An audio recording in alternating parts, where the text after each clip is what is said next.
हमें आज डिस्कस करेंगे, जैसे मान लीजिए कुछ छोटी छोटी चीज़ें हैं, जैसे पैरेललोग्राम वगैरह जब होता है तो उस टाइप का, जैसे पैरेललोग्राम के चारों साइड का अगर इक्वेशन दिया रहे तो एरिया कैसे कैलकुलेट करेंगे जल्दी से, है कि नहीं। एरिया ऑफ पैरेललोग्राम, तो एरिया ऑफ पैरेललोग्राम का फॉर्मूला देखने वाले हैं। Area of parallelogram, area of parallelogram का फॉर्मूला निकालेंगे। पैरेललोग्राम का साइड्स का इक्वेशन दिया होगा, ये पैरेललोग्राम है, लेट सपोज दैट, दिख रहा है ना सबको। तो इसका मतलब ये इसके पैरेलल होगा और ये इसके पैरेलल होगा, तो पैरेलल लाइंस का इक्वेशन तो हम पहचान सकते हैं क्या इक्वेशन दिया है। कन्फिग्रेशन देख के तो समझ में आ ही जाएगा ना कि इक्वेशन क्या दिया है, किस तरीके से दिया है, फिर हम उसके अकॉर्डिंग फिर काम करेंगे, है ना। तो जैसे मान लेते हैं ये इक्वेशन है, this is a1x plus of b1y और plus this is c1 equal to 0, और इसके पैरेलल लाइन का इक्वेशन है तो एक्स वाई का कोफिशिएंट सेम रहेगा।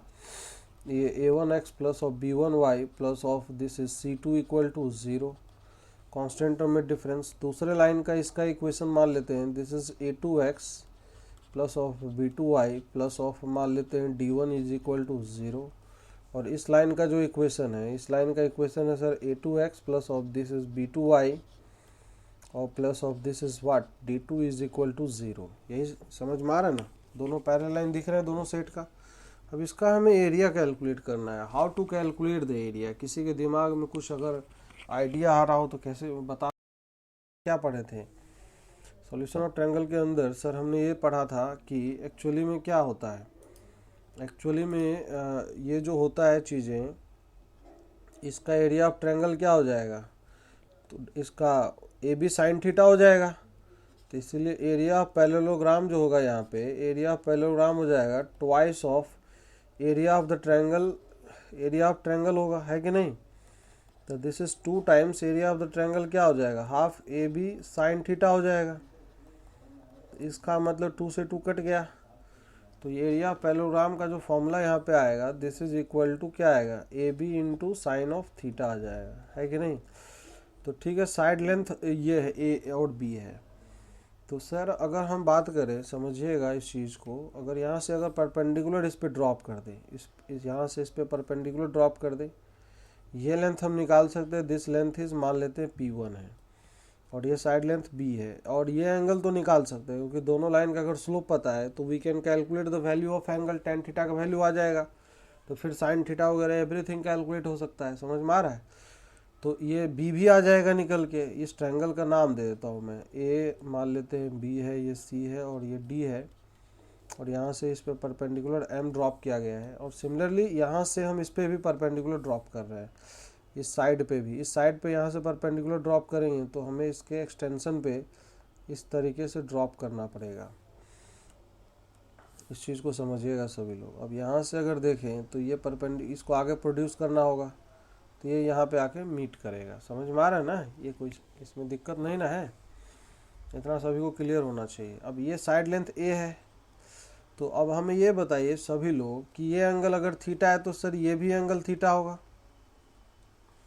बच्चों को पढ़ाते हैं ना आप लोग पैरेलल लाइन का property, alternate interior angle equal होते हैं ना भाई। ये ए भी ट्रांसवर्सल लाइन हो जाएगा, तो ए भी ट्रांसवर्सल लाइन है, तो ये अल्टरनेट इंटीरियर एंगल है ना, ये और ये एंगल, तो ये परपेंडिकुलर का लेंथ P2 है। अब इस ट्रायंगल यहाँ से ये जो है AN मान लेते हैं।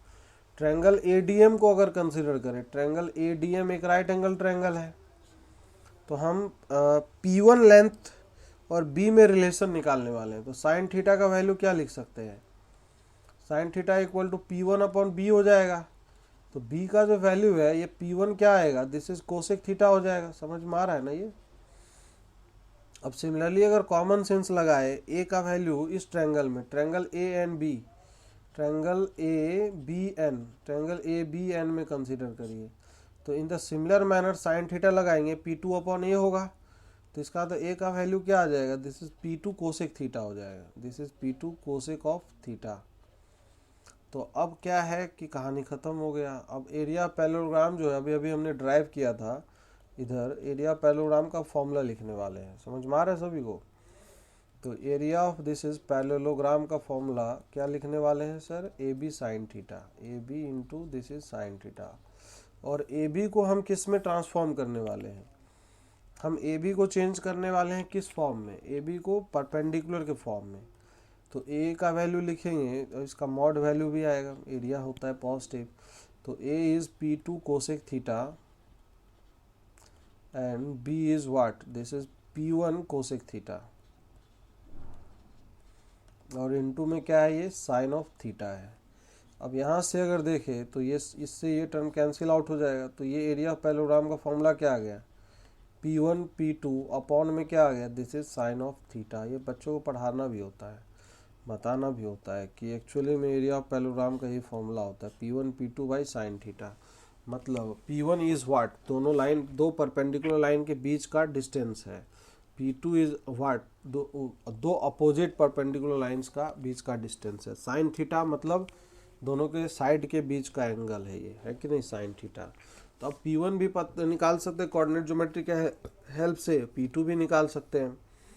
तो सर यहाँ पे P1 का अगर वैल्यू निकालेंगे तो P1 का वैल्यू क्या निकालेंगे बताइए, C2 minus of C1 upon under root of what is this, this is A1 square plus of क्या हो जाएगा B1 स्क्वायर। सिमिलरली अगर P2 अगर लिखेंगे तो P2 हो जाएगा sir D2 minus of D1 upon नीचे क्या हो जाएगा, नीचे हो जाएगा this is A2 square plus क्या होगा, दिस इज B2 स्क्वायर होगा। समझ में आ रहा है ना, this is D2 minus of D1 not C1। अब साइन थीटा निकालना मेन काम है, तो साइन थीटा कैसे निकालेंगे सर, तो साइन थीटा निकाल लेंगे हम भाई, दो लाइन पता है, समझिएगा इधर मैं कैलकुलेशन कर रहा हूँ, एक लाइन ये पता और एक लाइन ये पता है। इस लाइन का स्लोप निकाल सकते हैं क्या, M1 का वैल्यू माइनस में A1 अपॉन में क्या B1 हो जाएगा, और इस लाइन का स्लोप भी निकाल सकते हैं, this is M2 equal to में माइनस A2 अपॉन में क्या हो जाएगा B2 हो जाएगा।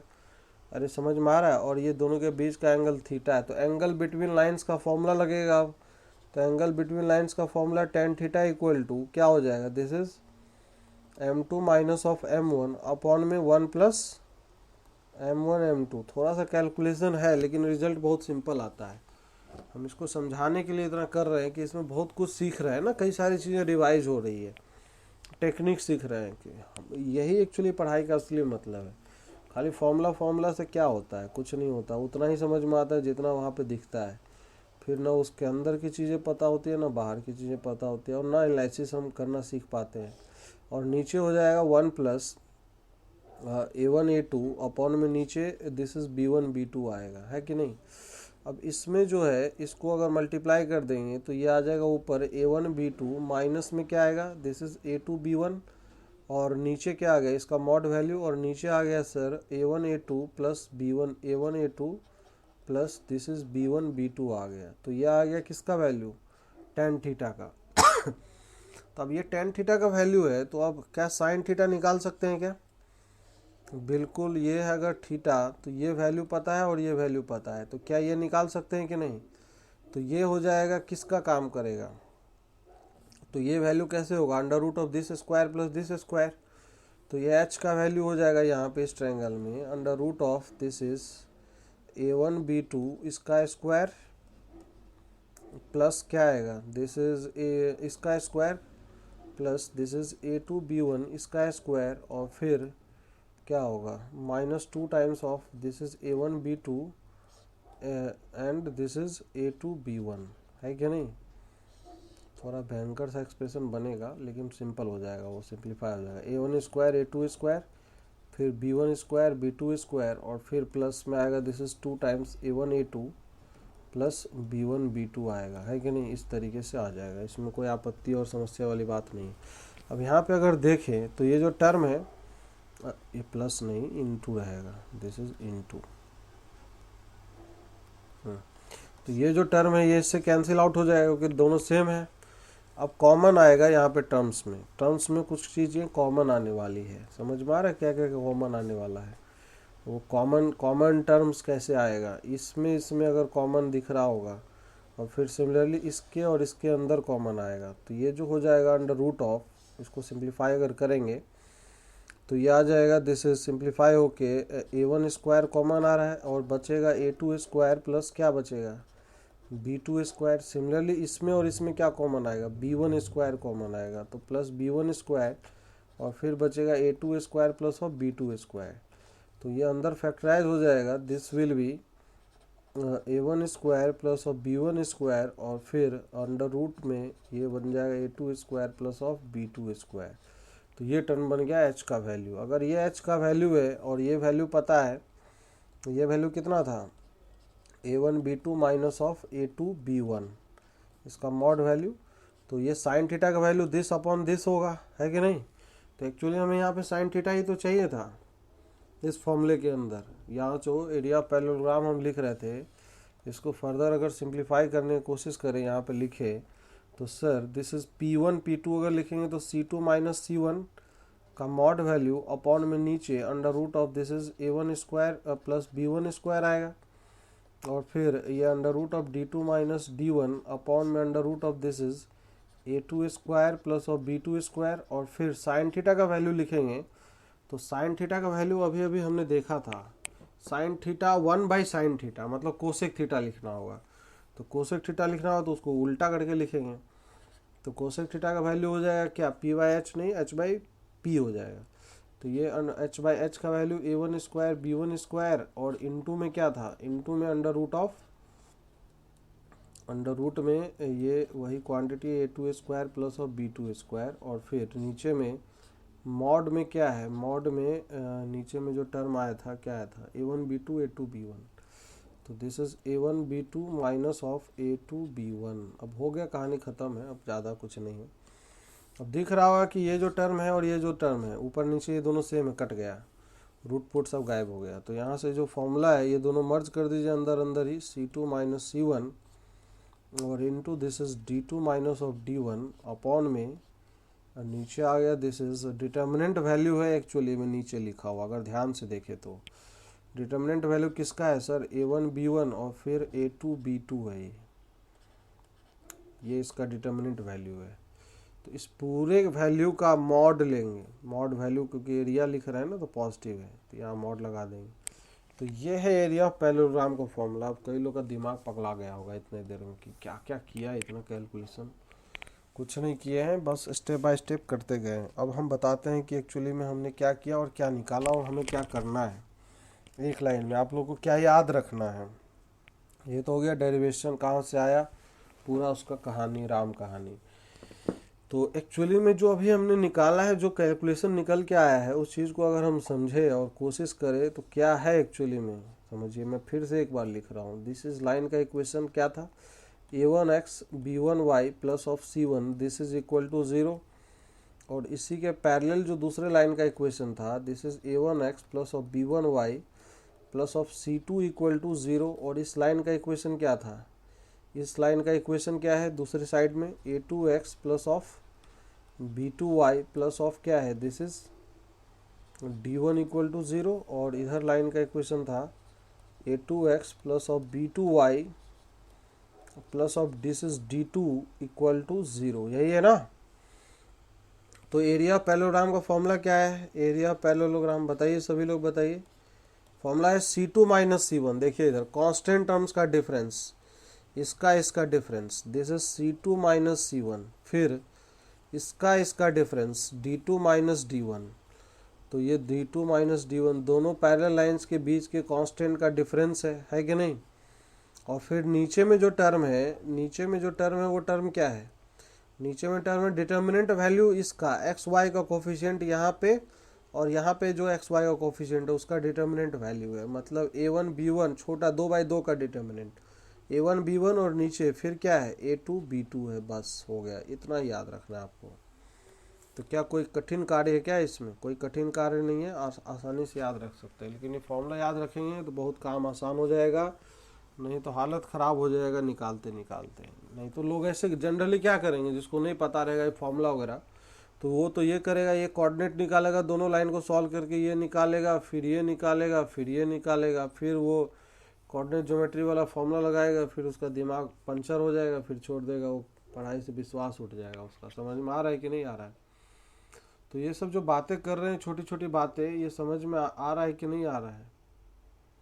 अरे भैया हेलो, हाँ, सबको समझ में आया ना कैसे आया फॉर्मूला, कहाँ से आया, ये भी क्लियर है। अब इस पे क्वेश्चन कर लेते हैं। तो क्वेश्चन अगर जैसे मान लिया अप्लाई करना हो, तो अगर ये पूछ ले कि find the area of parallelogram, find the this is area of parallelogram form by the lines, this is form by lines, कौन सा, फॉर्म बाय लाइंस, लाइंस का इक्वेशन ये दिया हुआ है, this is A X plus minus B Y plus minus C.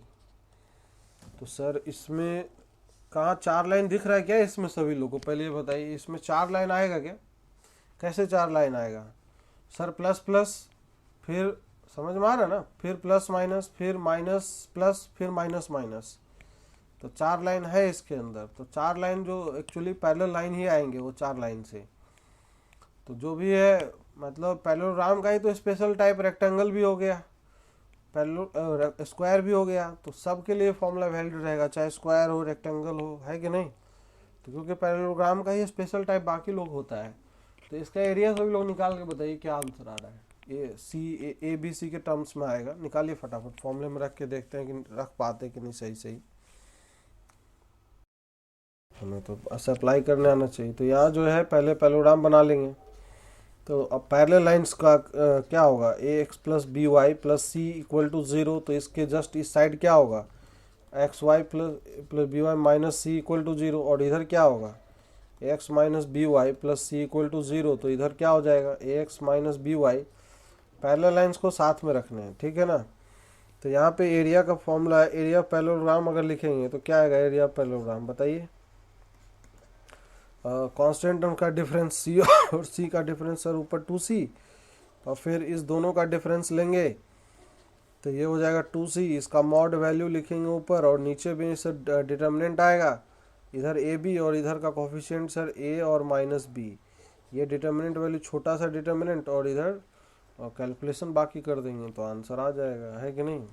तो ये ऊपर आ गया 4c स्क्वायर, और नीचे ए बी और इधर ए बी, 2ab इधर भी हो जाएगा, मॉड लगा है तो निगेटिव को कोई टेंशन लेना नहीं है। तो इसका मतलब आंसर क्या आ जाएगा, 2c स्क्वायर अपॉन में ए बी आ जाएगा, ए बी का मॉड लगाएंगे क्योंकि ए बी के बारे में पता नहीं है ना, तो मॉड यहाँ पे भी अभी लगाते ही रहेंगे, तो ये आंसर आ जाएगा, कोई आपत्ति नहीं ना। अब जैसे एग्जाम में क्वेश्चन कैसे आएगा, थोड़ा सा ए बी सी का वैल्यू दे देगा, जैसे ये area of this parallelogram x plus minus y, इसका एरिया निकालो, plus minus y plus minus 1 equal to 0, तो क्या इसमें लोचा लफड़ा है क्या, इसका एरिया कितना हो जाएगा बताइए फटाक से इसमें रख के। अरे ए बी सब का वैल्यू रख दीजिए ना ऊपर वाले फॉर्मूले में, ये आंसर नहीं आ जाएगा। और इसको हम नहीं बोल रहे याद रखना है, हम तो बोलते हैं बेसिक फॉर्मूला याद रखना, लेकिन यहाँ पे हम एप्लीकेशन बता रहे हैं, मतलब रिजल्ट का एप्लीकेशन, 1 इंटू माइनस ऑफ 1, तो आंसर 2 आएगा कि नहीं आएगा, तो बहुत जल्दी आंसर आ जाएगा। अब इसको हम प्लॉट करके भी कर सकते थे, ऐसा नहीं है कि प्लॉट करके भी नहीं कर सकते थे। अगर हम प्लॉटिंग करते, जैसे एग्जाम में अब क्वेश्चन ऐसे आ जाता है कि find the area of figure bounded by this region, mod of x plus mod of y equal to 1,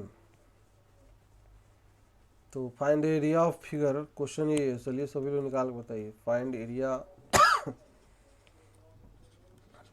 of figure bounded by above curve,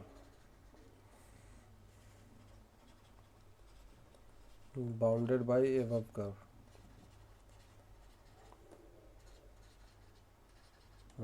क्या होगा आंसर।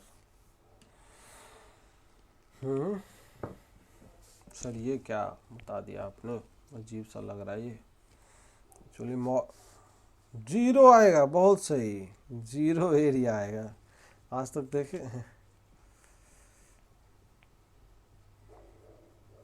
अरे तो एक बार x प्लस माइनस में खुलेगा, एक बार y प्लस माइनस में खुलेगा, that all depends on the value. तो क्या हो गया, सी सेम है तो क्या होगा,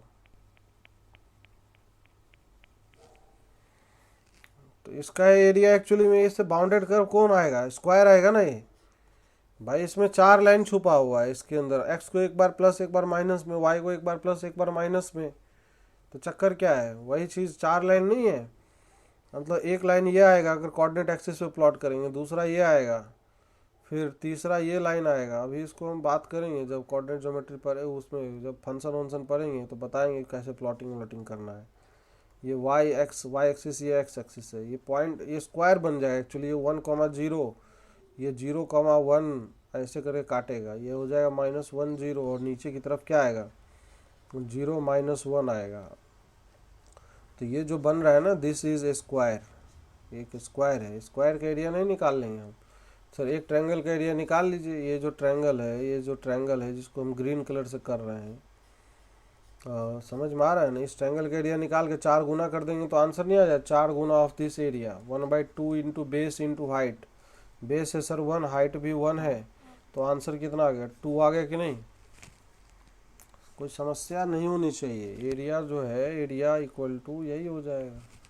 तो इसी टाइप का क्वेश्चन सब आप लोग के एग्जाम में आएगा, छोटा छोटा क्वेश्चन सब आता रहता है। वैसे एरिया अंडर द कर्व अलग टॉपिक है जिसको पढ़ना है हमें, वो डेफिनेट इंटीग्रल के बाद पढ़ेंगे, ठीक है ना। इतना क्लियर है सभी को, इसमें कोई आपत्ति विपत्ति नहीं ना है। इसमें अब हम जो पढ़ेंगे अगले टर्न पे अब पढ़ेंगे, इसमें और भी कई सारी चीज़ें अभी पढ़ना है। जैसे बता दे रहे हैं, टॉपिक बता दे रहे हैं, फैमिली ऑफ लाइन्स एक पढ़ेंगे हम, family of curves, family of line पहले पढ़ेंगे। फैमिली ऑफ लाइन्स बहुत इंपॉर्टेंट कॉन्सेप्ट है, ये आगे भी चल के काम आएगा, फैमिली ऑफ लाइन्स। और फिर उसके बाद जो है इसमें एंगल बाइसेक्टर का इक्वेशन वगैरह है, एंगल बाइसेक्टर का इक्वेशन निकालना पड़ना है, ठीक है। और कुछ एक और टॉपिक है जो पढ़ना है। फिर उसके बाद position of point with respect to line है, position of point with respect to line, with respect to lines, lines के रिस्पेक्ट में पोजीशन ऑफ पॉइंट पढ़ना है। तो ये सब चीज़ें हम पहले इसको पढ़ेंगे, पोजीशन ऑफ पॉइंट, फिर उसके बाद पढ़ेंगे हम लोग फैमिली ऑफ कर्व्स, लास्ट में पढ़ेंगे एंगल बाइसेक्टर, ठीक है ना। उसके बाद फिर हम लोग आ जाएंगे पेयर ऑफ लाइंस के ऊपर, पेयर ऑफ लाइंस के ऊपर फिर आएगा सर्कल, अभी टाइम है। तो चलिए बाकी सीट वीट लगाइए सभी लोग, ठीक है ना। चलिए मिलते हैं कल।